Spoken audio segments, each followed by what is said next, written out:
안녕하세요. 크리스탈과 함께 책 읽는 시간입니다. 오늘 함께 하실 작품은 톨스토이의 부활입니다.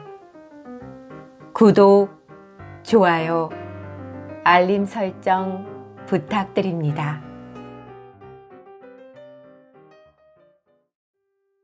33.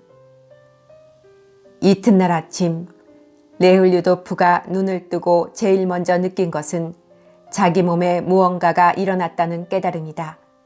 그리고 무슨 일이 일어났는지 아직 생각도 하기 전에 무언가 중대한, 특별하게 좋은 일이 일어났다는 것을 그는 벌써 느끼고 있었다.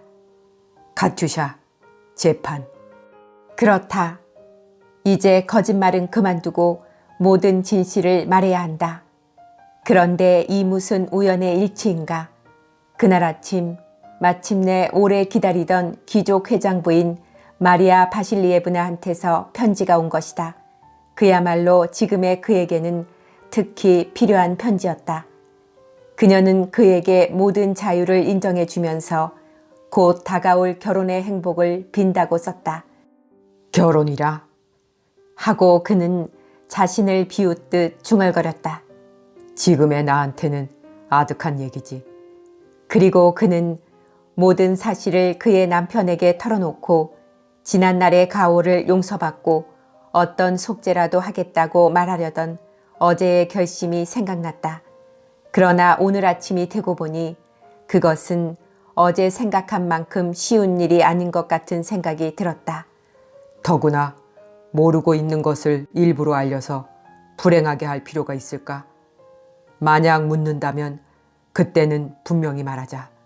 그러나 이쪽에서 굳이 말하러 갈 필요가 있을까? 아니, 그럴 필요는 없다. 그와 마찬가지로 미시에게 모든 진실을 고백하겠다는 것도 오늘 아침이 되고 보니 역시 어려운 일로 여겨졌다. 이것도 말해서는 안 된다. 모욕이 될지도 모른다. 어쨌든 사람 사이의 관례라는 것은 자칫 잘못하면 어떠한 오해가 남게 되는 것을 피할 수는 없는 것 같다. 오늘 아침부터는 그 사람들 집에 가지 말자. 그리고 만일 묻는다면 진실을 말하자고 그는 굳게 결심했다.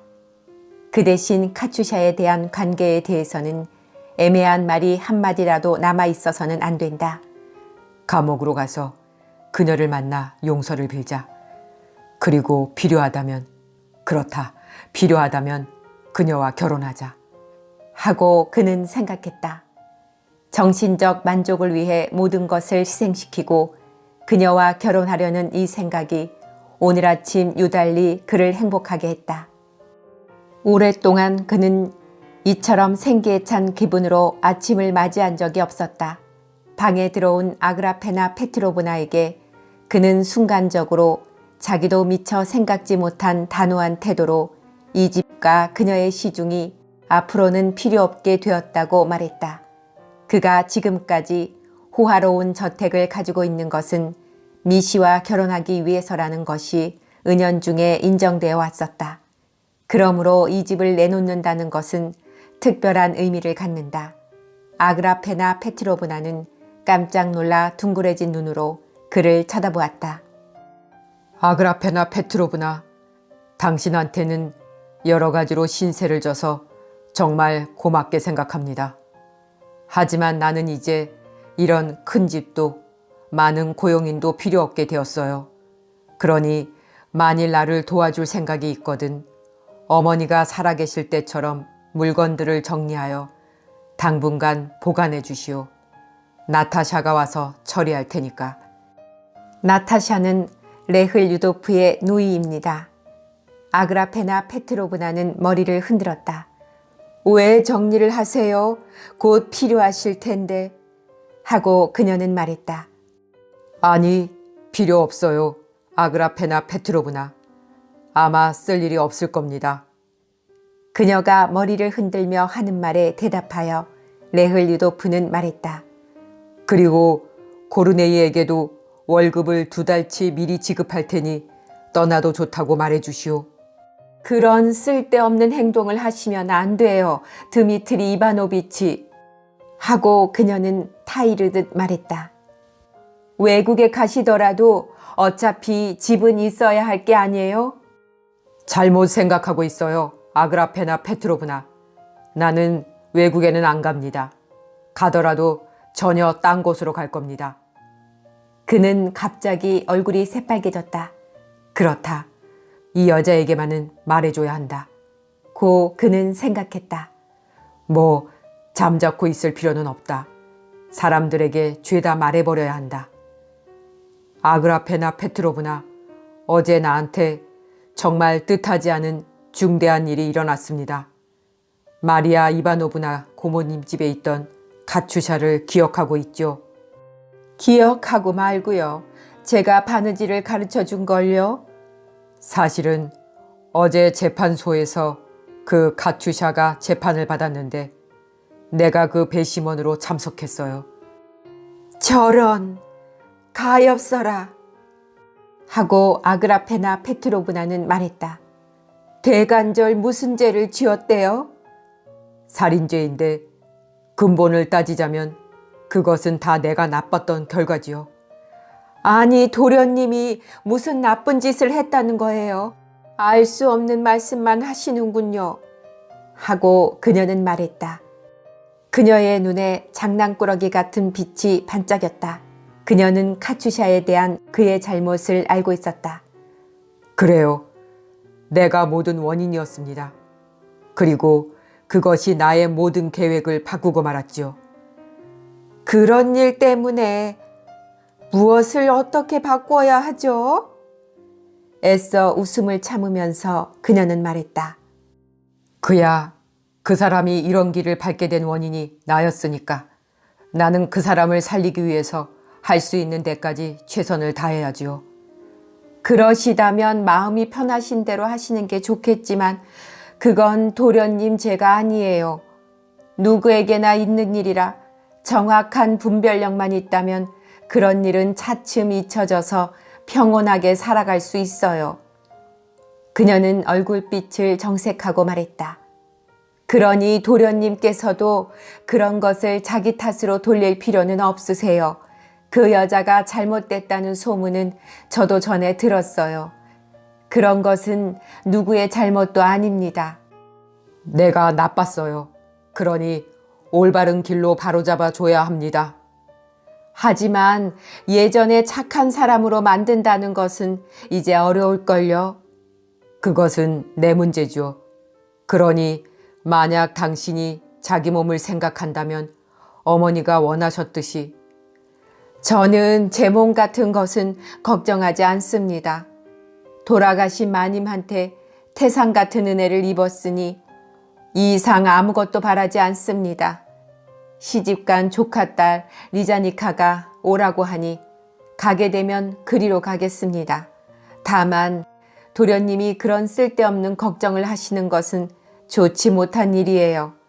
누구에게나 있을 수 있는 일이니까요. 하지만 나는 그렇게 생각하지 않아요. 어쨌든 미안하지만 이 집을 내놓고 가구 정리를 도와줘요. 제발 기분 나쁘게는 생각지 말아요. 나한테 잘해주어서 당신한테는 참으로 고맙게 생각하고 있습니다. 이상하게도 레흘류도프는 자기가 고약한 사람이라는 것을 깨닫고 나니 갑자기 다른 사람들이 조금도 싫지 않았다. 그뿐 아니라 그는 아그라페나 페트로브나와 코르네이에게 정다운 존경심마저 느껴졌다. 그는 코르네이에게도 참회하고 싶은 마음이 생겼으나 그의 태도가 너무 엄격하고 공손해서 그 말만은 그만 꺼내지 못하고 말았다. 늘상 타는 마차를 타고 항상 가는 길을 지나 재판소로 가는 동안 레흘류도프는 제 자신에 대해서 스스로 놀라고 있었다. 그는 마치 딴 사람 같은 자기를 느꼈다. 어제까지만 해도 그토록 친숙하게 대했던 미시와의 결혼이 오늘의 그에게는 이미 전혀 불가능한 것으로 보였다. 그는 어제 그녀가 자기와 결혼하면 행복하게 될 것은 틀림없는 일이라고 단정하고 있었다. 그런데 지금의 그는 결혼은커녕 그녀와 가까이 지낼 자격조차 없다고 생각하고 있었다. 내가 만약 어떤 사람이라는 것을 안다면 그 여자는 절대로 나에게 가까이 하지도 못하게 할 것이다. 그런데 나는 그 여자가 딴 남자에게 마음을 허락한 일이 있었을 것이라고 비난하고 있었으니 아니, 안 된다. 그 여자가 이러한 나와 결혼해준다고 하더라도 나는 카츄샤가 감옥에 있다는 것을 그리고 내일 모레라도 호송되는 죄수행렬에 끼어 시베리아로 간다는 것을 알고 있는 한 행복해질 수도 마음 편해질 수도 없다. 또 나 때문에 일생을 망친 여자가 유형지로 가는데 나는 여기서 결혼을 하고 새 아내와 함께 축복받으며 돌아다닌단 말인가? 게다가 나와 그 부인이 함께 속였던 귀족 회장과 같이 총회에서 지방 장학제도와 그 밖의 안건에 대한 찬반의 표를 세고 그 뒤에 그 부인과 미래를 즐긴다? 아, 이 무슨 더러운 짓인가? 아니면 또 결코 이룰 수 없다는 것을 알면서 그림을 계속 그려야 한다? 나는 그런 하찮은 작품을 그리고 있을 수도 없고 어차피 지금 그런 것을 그려본들 아무 소용도 없다. 하고 그는 스스로에게 말했다. 그리고 지금 깨닫고 있는 내면의 변화에 끊임없는 환희를 느꼈다. 먼저 지금부터 변호사를 만나 결론을 들은 다음 감옥으로 가서 그 여자를 어제의 여죄수를 만나 죄다 이야기하자. 그리고 그녀를 만나 모든 것을 이야기하고 자기 죄를 사과한 뒤 자기 죄를 속죄하기 위해서라면 무엇이든지 다 하겠다고 결혼해도 좋다고 말할 때의 자기 모습을 상상하자 갑자기 말할 수 없는 감동이 그를 사로잡아 눈물이 핑 하고 돌았다.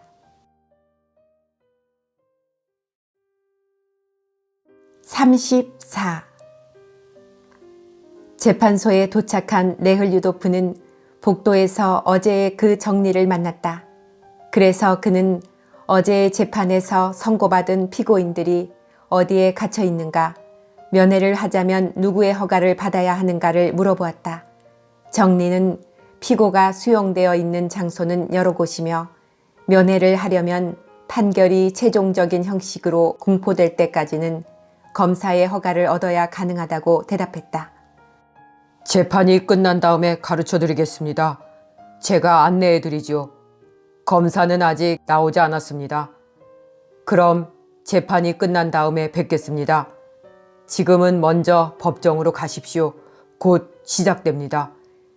레흘유도프는 오늘따라 유난히 초라해 보이는 정리에게 친절에 대해 감사하고 배심원 대기실로 갔다.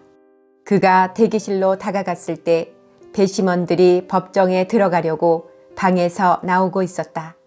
상인은 어제와 마찬가지로 얼큰하게 취해서 마치 옛 친구라도 만난 듯 레흘유도프를 반갑게 맞이했다.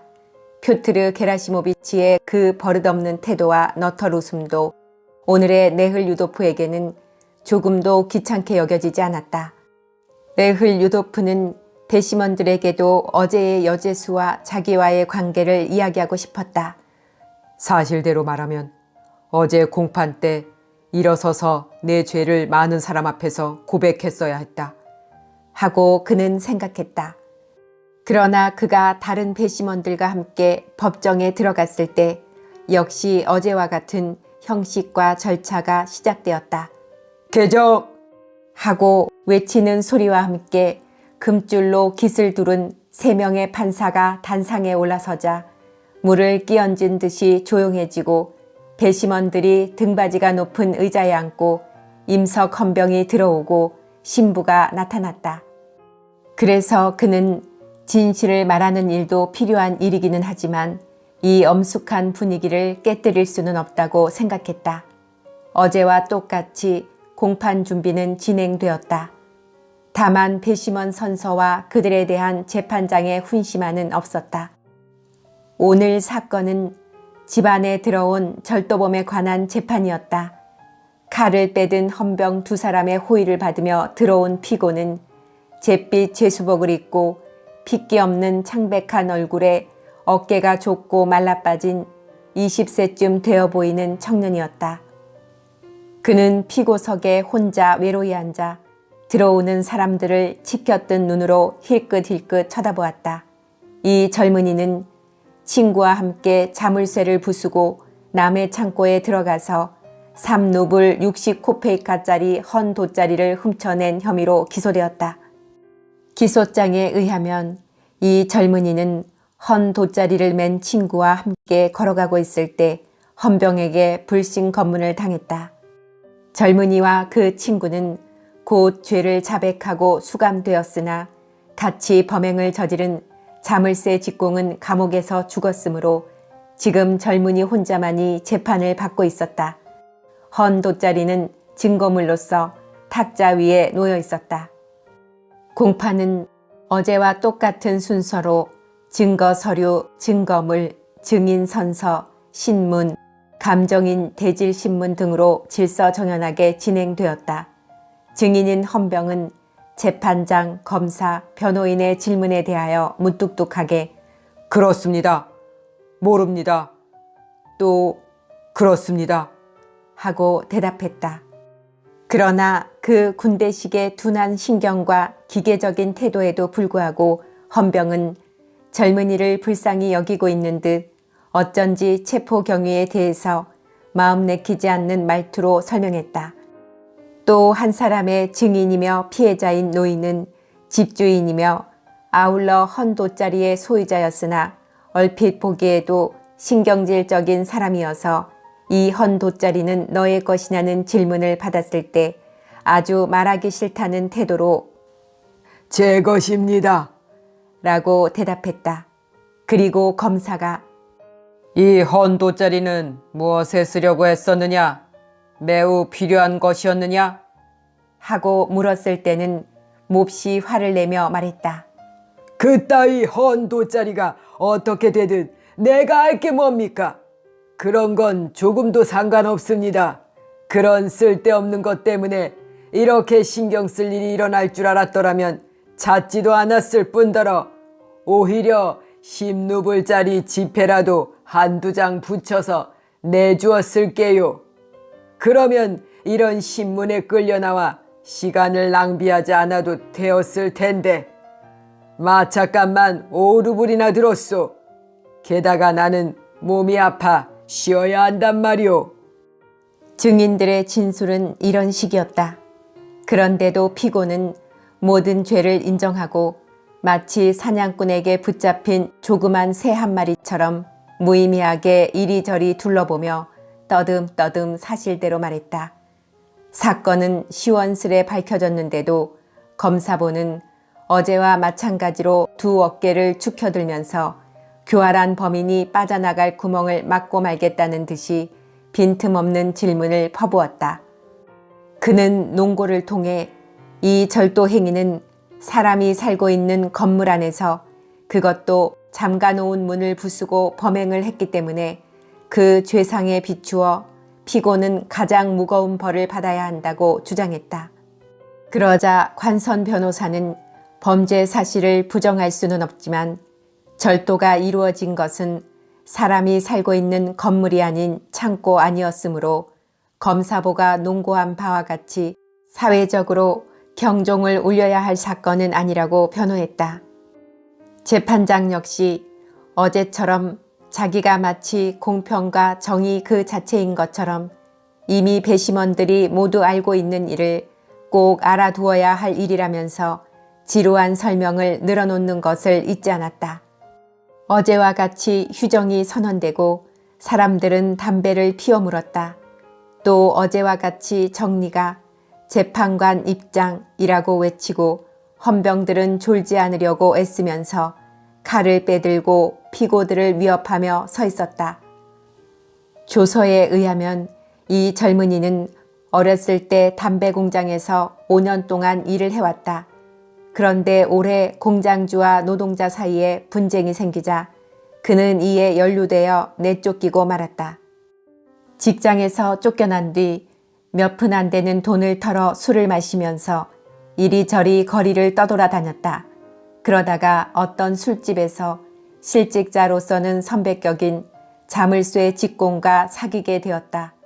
이 사람도 역시 술을 몹시 잘하는 사람이었는데 두 사람은 술이 취한 끝에 의견이 일치되어 그날 밤 광해 자물쇠를 부수고 들어가 닥치는 대로 훔쳐냈다. 그들은 곧 붙들려 모든 것을 털어놓았다. 그래서 감옥에 갇히는 몸이 되었는데 그 자물쇠 직공은 공판이 시작되기도 전에 죽고 말았다.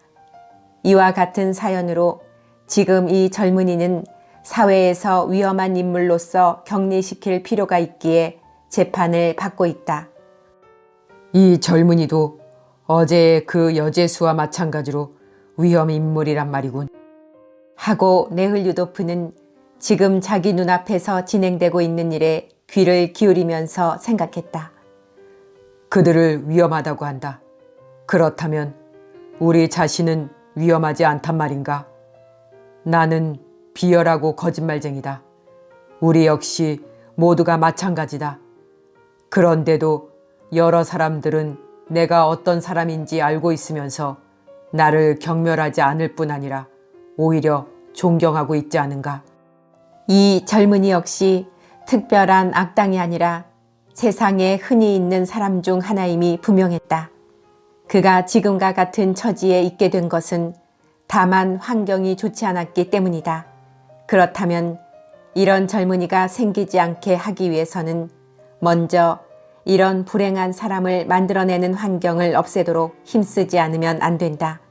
이것은 틀림없이 명백한 사실이다. 이러한 명백한 사실이 있음에도 우리는 대체 무엇을 하고 있는가? 우리가 하고 있는 것은 이런 사람들이 몇천 명이나 붙들리지 않고 그대로 방치되어 있다는 것을 너무나 잘 알고 있으면서도 어쩌다가 덫에 걸린 한 젊은이를 붙잡아 감옥에 쳐넣어 가치 없는 노동을 강요하는 조건 속에서 잠시 가두어 놓은 뒤 모두 타락해 있는 사람의 무리 속에 던져넣기 위해 모스크바 현에서 이르크츠크 현으로 추방하고 있지 않은가. 이런 사람들을 잉태하는 갖가지 환경 여건을 없애기 위해서는 아무것도 하지 않고 다만 그들을 만들어내는 시설만 장려하고 있지 않은가. 그 시설이란 하나하나 손꼽을 것도 없이 크고 작은 공장, 제작소, 요리집, 선술집, 유각 등이다. 우리는 이 같은 시설을 뿌리 뽑기는커녕 없어서는 안 되는 것인 양 오히려 장려하고 정비하고 있다. 이리하여 한 사람이 아닌 몇백만이나 되는 사람을 길러내고 그런 다음 그 가운데 하나를 붙잡아 세상을 위해 무언가 좋은 일이라도 한 줄 알고 그를 모스크바 현에서 이르크츠크 현으로 쫓아버렸으니 이것으로 이제 마음 놓고 잠을 잘 수 있다고 생각하고 있는 것이다. 네흘류도프는 대령 옆에 자기 자리에 앉아 그들의 자신만만한 동작을 바라보면서 이상하리만큼 또렷하게 이런 생각을 하고 있었다. 네흘류도프는 넓은 법정과 황제의 초상과 조명과 안락의자와 법복과 두꺼운 벽과 창문을 둘러보았다. 아직도 젊은이는 딱하도록 겁에 질린 얼굴을 하고 있었다. 가난 때문에 시골에서 도시로 나왔을 때 누군가 그를 불쌍히 여기고 생활의 어려움을 덜어줄 사람이 나타나기만 했더라면, 아니 그가 도해지 생활을 시작하여 하루 12시간 이상을 공장에서 일하고 난 뒤 나이 많은 동료들에게 끌려서 술집을 전전하며 다니게 된 다음에라도 누구든 친절한 사람이 나타나서 바나야, 술집에 다니는 것은 좋지 못한 일이야 하고 충고를 해주기만 했었더라면 이 젊은이는 술집에도 가지 않았을 것이고 타락하지도 않았을 것이며 따라서 나쁜 짓도 저지르지 않았을 것이다.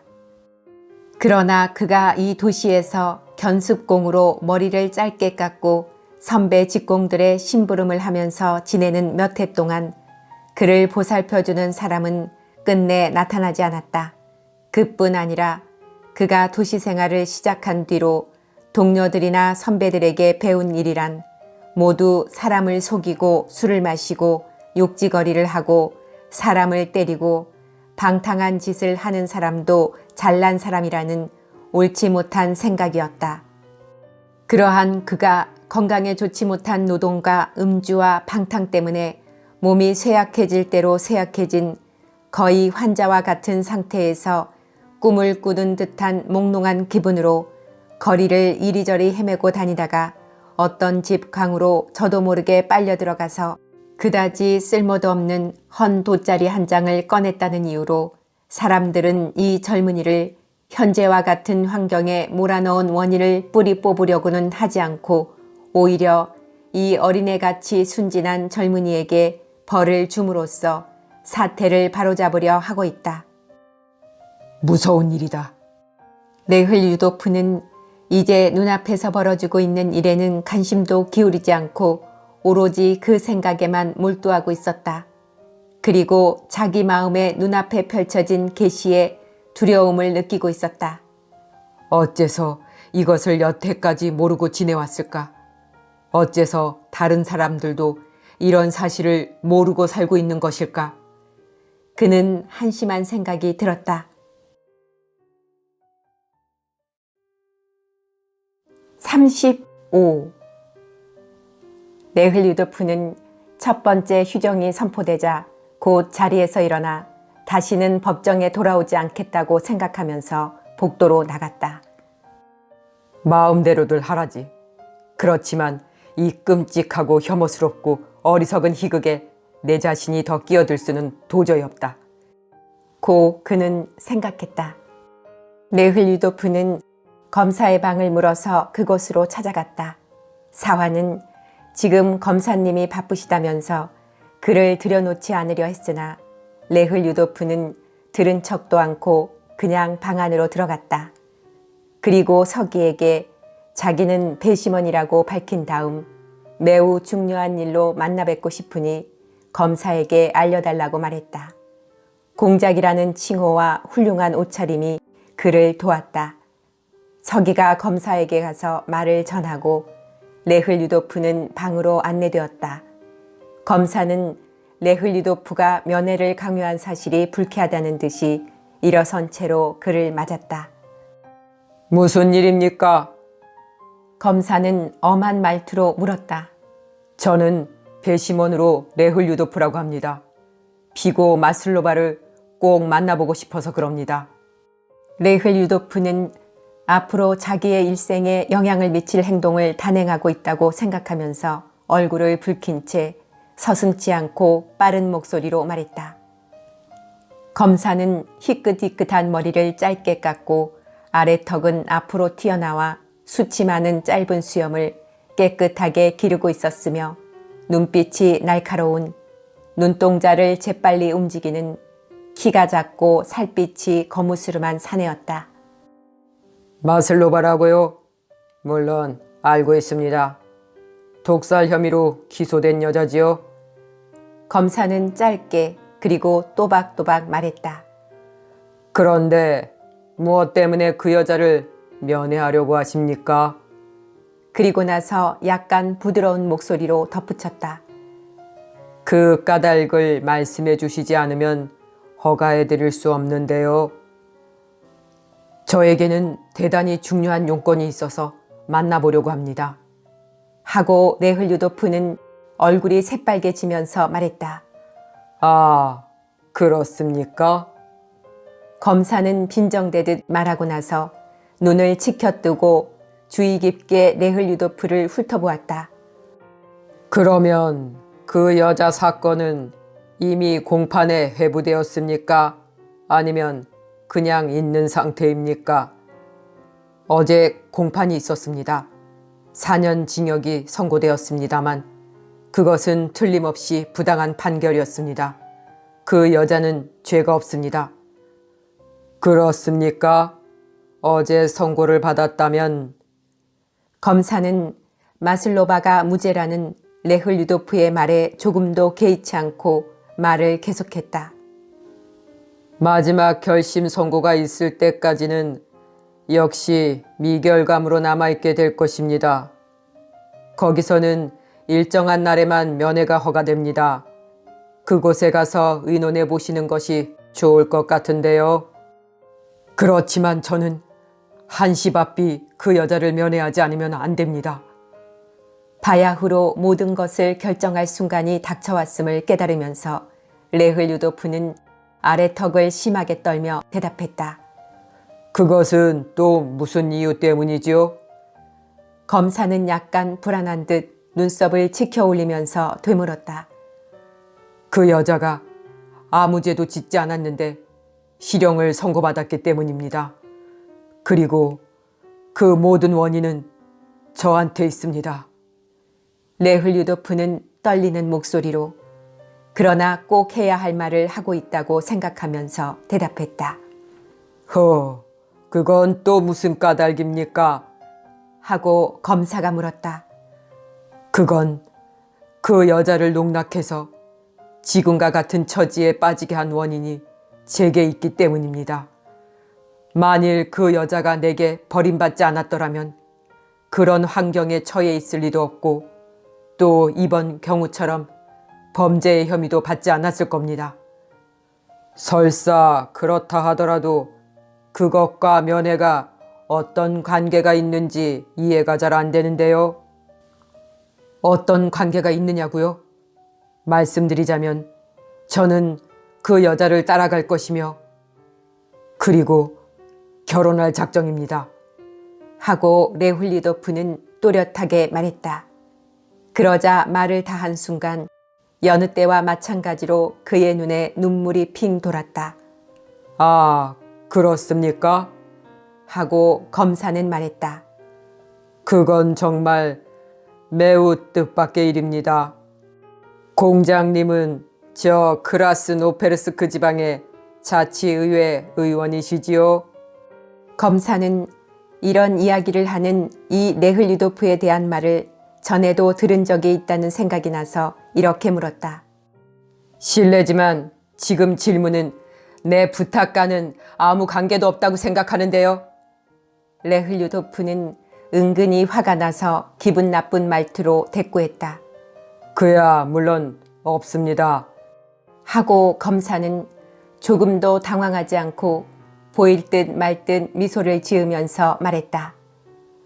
그렇지만 공장님의 말씀이 너무나 뜻밖이고 상식적인 일에서 벗어난 경우라서 그래서 허가해 주시겠습니까? 허가요? 네, 곧 통행증을 내드리도록 하겠습니다. 잠깐만 기다리십시오. 그는 테이블 앞으로 가서 앉더니 무어라고 쓰기 시작했다. 좀 앉으십시오. 레흐 류도프는 그대로 서 있었다. 통행증을 다 쓰고 난 검사는 그것을 레흐 류도프에게 건네주면서 호기심에 찬 눈으로 그를 살펴보았다. 그리고 한 가지 말씀드릴 게 더 있습니다. 하고 레흐 류도프는 말했다. 저는 앞으로 배심원으로 공판에 참석할 수가 없습니다. 그러시다면 알고 계시겠지만 타당한 이유를 붙여서 재판소에 제출하셔야 합니다. 그 까닭은 다른 게 아닙니다. 모든 재판이 무익할 뿐 아니라 부도덕하다는 것을 깨달았기 때문입니다. 그래요? 하고 검사는 짧은 미소를 보이며 대답했다. 이 미소에는 당신의 견해는 그다지 기발한 것도 아니며 벌써 몇 번이나 들어온 넌센스에 지나지 않는다는 것을 상대방에게 은근히 나타내기 위한 웃음 같았다. 그렇게 생각하실 수도 있겠지요. 그렇지만 공장님도 잘 아실 줄 믿습니다만 나는 법원의 검사로서 그 의견에 동의할 수는 없습니다. 그러니까 그것을 법정에서 분명하게 말씀하시는 게 좋겠습니다. 법정에서 공장님의 의견이 정당한지 부당한지 판단해 줄 것입니다. 만약 공장님의 생각이 부당하다고 인정될 때에는 물론 벌금형을 받으셔야 합니다. 어쨌든 법정에 제출하십시오. 저는 지금 이 자리에서 신고했으니까 그 일로 다른 데를 찾지는 않겠습니다. 하고 레흐 류도프는 퉁명스럽게 대꾸했다. 안녕히 가십시오. 검사는 어서 이 갑작스럽고 엉뚱한 손님으로부터 해방되고 싶다는 듯 머리를 숙이며 말했다. 지금 나간 저 사람 누굽니까? 레흘류도프가 밖으로 나가자 엇갈려서 방에 들어온 배석 판사가 물었다. 레흘유도프입니다. 저 왜 지난번 크라스 노스페르크 군의회에서 여러 가지 기발한 의견을 제시한 그 친구 말입니다. 이야기가 걸작입니다.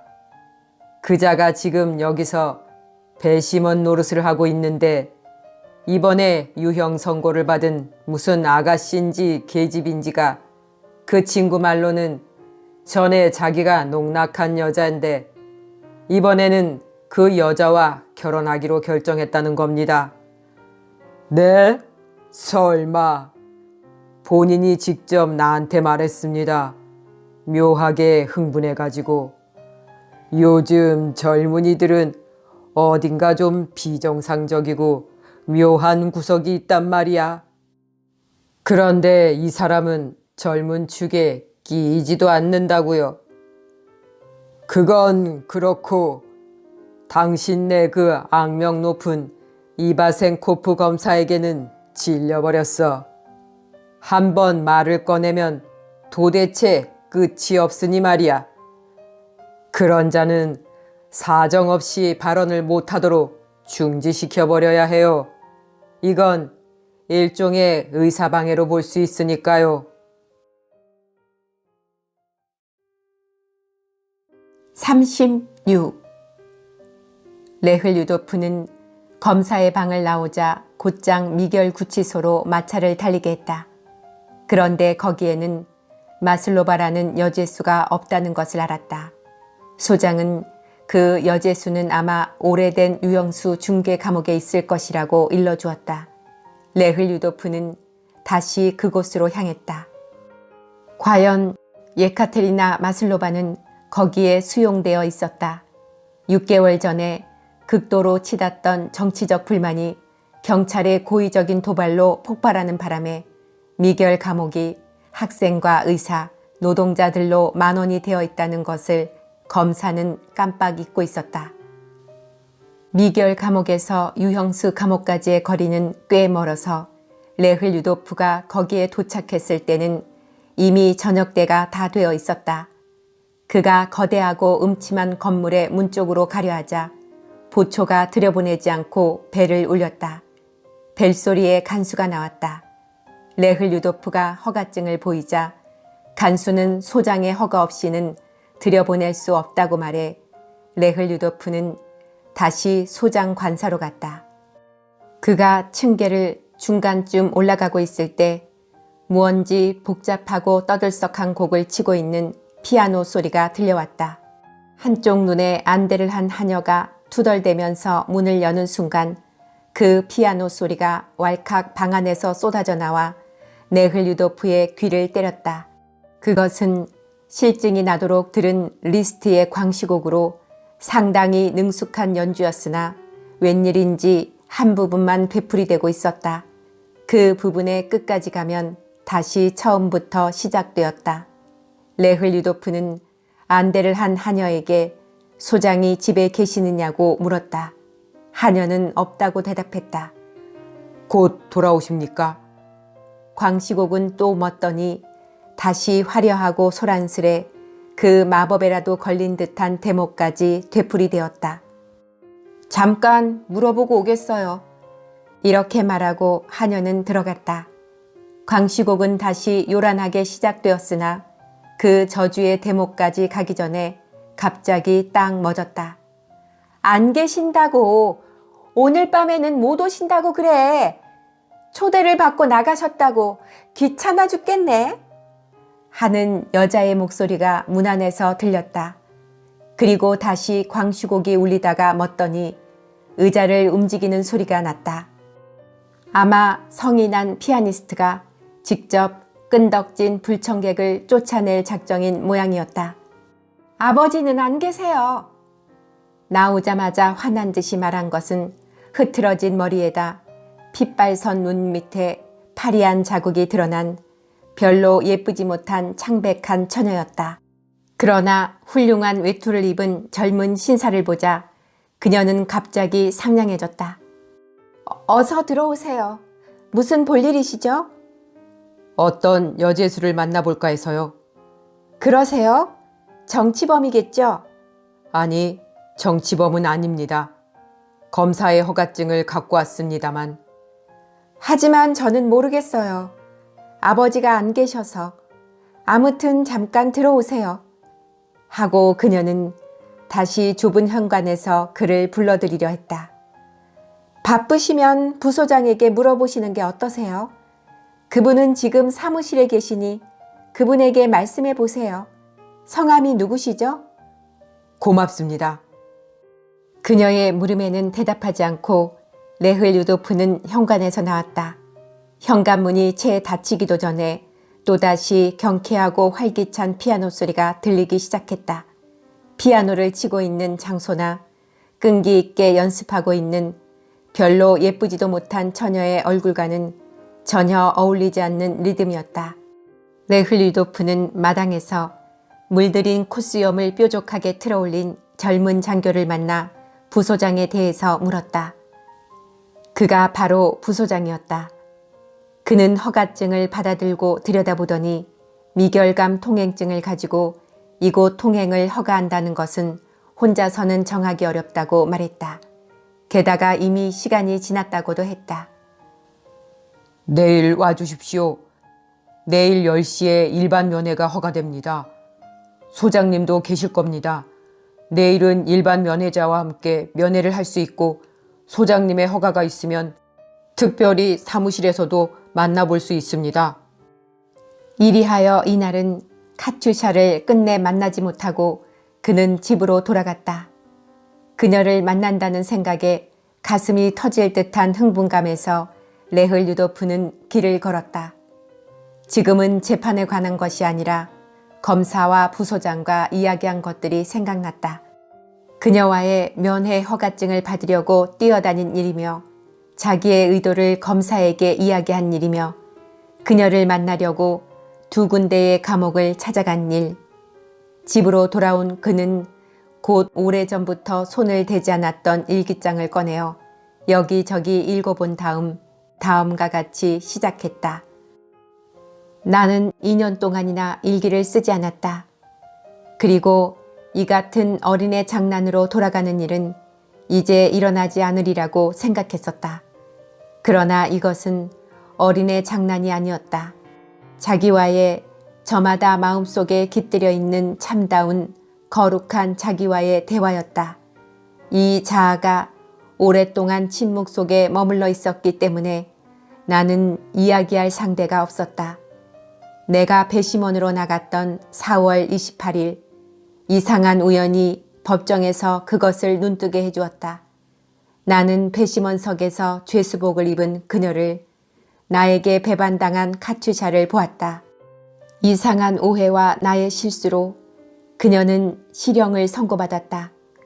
나는 오늘 검사를 만났으며 감옥에도 다녀왔다. 면회는 허용되지 않았으나 나는 그녀를 만나 지난날의 가오를 뉘우치고 그녀와의 결혼에 의해서라도 나의 죄를 참회하기 위해 있는 힘을 다할 것을 결심했다.